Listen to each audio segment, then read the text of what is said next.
I tell this funny story back in the 90s, being at the Vatican with Monsignor Balducci, who is a theologian, senior theologian to Pope John Paul. And he was actually a demonologist, interestingly. And of course, not my cup of tea, all that, but I mean, we had a very long interview. And he said, the extraterrestrials are neither demons nor angels.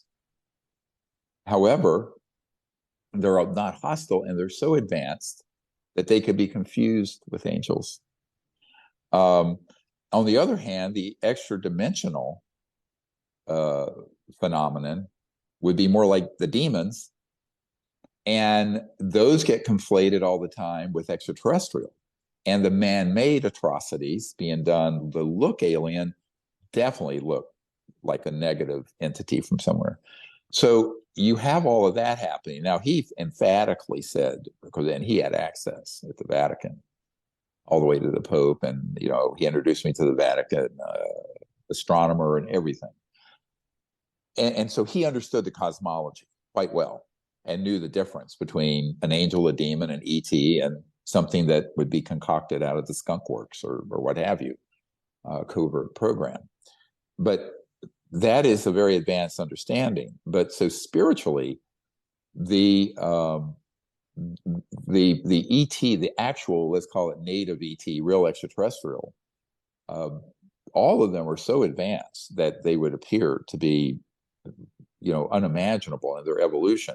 And there is a deep spiritual component to it, simply because once a civilization has free energy and abundance, and it's no longer fighting over a scrap of land here and a piece of gold there, the whole civilization pivots towards the development of their spiritual higher states of consciousness. And so they're very interested in humans and in that component.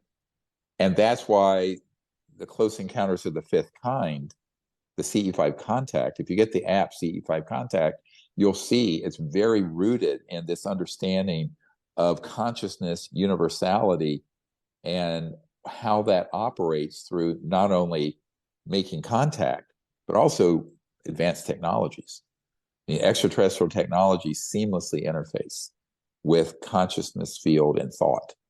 And so that part of it, when people encounter it without an understanding of non-locality, of the physics of entanglement, of the physics of the entanglement of consciousness and thought and omnipresence of consciousness, all those concepts, it's going to be very confusing because, and you're going to then also conflate some of the extraterrestrial phenomenon and experiences people have with something from an angelic realm, because some of them, you have entire planets out there that on the level of consciousness, they are basically have evolved to the level of a very higher level of consciousness. And so they would present as these very enlightened spiritual beings, even if they have a body in a spacecraft from a star system in the Andromeda galaxy.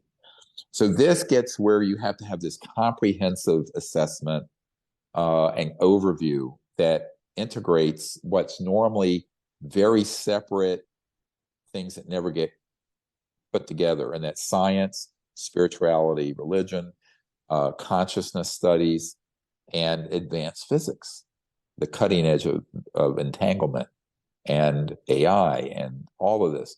So that's something that requires a deep study and understanding of this in order not to be completely discombobulated and confused. And so he's quite right that there is a spiritual component. But again, which is it?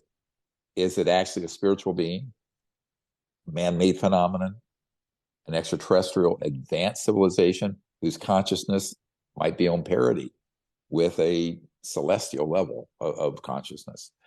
All of that has to be understood, and then that goes into your analysis whenever you encounter a phenomenon, a case, an encounter.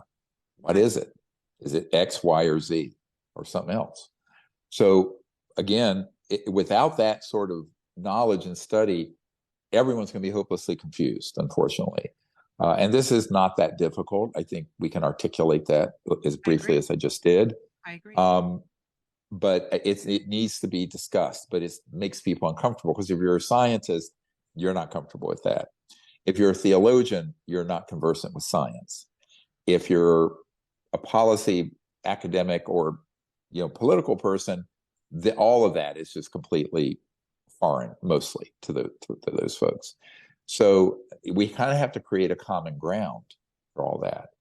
And so, and that's what we've tried to do, because as you know, we have these three big foundations of what we're doing: the Disclosure Project, the CE5 Contact with development of higher consciousness, and then the technology, the effort to bring out these 0-point free technologies. Those are the three big projects that we've been moving forward over the last 30 years. So I think that's why that knowledge, it says in the Vedas, and the ancient Vedas in India, knowledge is the greatest purifier. If you have the knowledge, it clarifies and purifies this understanding. If you don't, it's very easy to mix it all together in this mixer bowl of stuff. And that's what we need to try to bring clarity to. Hopefully, the archive will also have a CE5 part of it. And eventually. Right now, it's dealing mostly with the nuts and bolts